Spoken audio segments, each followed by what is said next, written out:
You may recall from the previous episode on the World Trade Organization, formerly known as GATT, that the process of coming to agreement with over 150 countries involved is a long and arduous journey, with every round taking longer and longer to complete.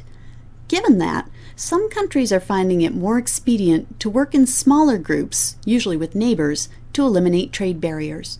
But even in smaller groups, there's a spectrum of types of trade blocs.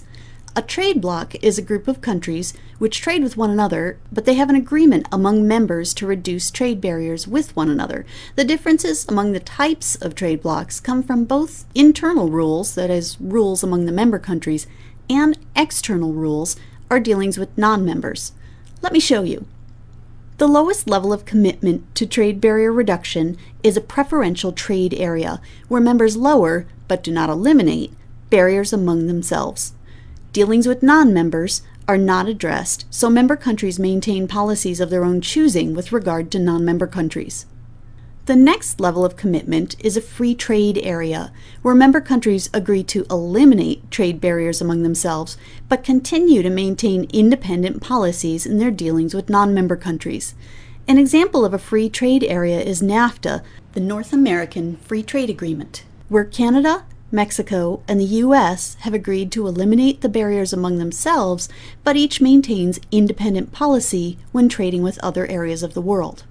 The third type of trade bloc is a customs union, where member countries not only eliminate internal trade barriers, but they also adopt common policies for trade barriers on any non-members. For example, Russia, Kazakhstan, and Belarus formed a customs union in 2010. Those countries are eliminating trade barriers among themselves, but would agree to some common set of trade standards on anyone who's not in their group. After the customs union, trade blocs begin to address the flow not only of goods and services, but also the flow of resources like labor. In a common market, members eliminate internal trade barriers, adopt common external trade barriers, and allow free movement of resources among the member countries. Think about the U.S. If you lived in New York and wanted to leave New York for a job in California, there are no barriers to prevent you from making that choice. Examples of common markets include Mercosur, also known as the Southern Cone Market, whose members include Argentina, Brazil, Paraguay, Uruguay, and Venezuela's membership pending at the moment. Other markets would be the East African Common Market or the West African Common Market. Beyond the Common Market is economic union.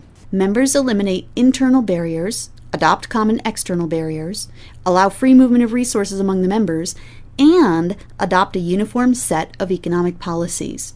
The European Union, once the common currency had been adopted, became a prime example of an economic union. With one currency, they had to adopt one monetary policy.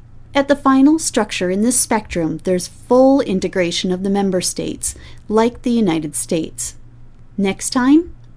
Well, we've reached the end of the road where my original plan for this series is concerned, so now I think it's going to be up to you. I'm getting a lot of feedback from YouTube viewers, so you never know, I might be working on one of your ideas.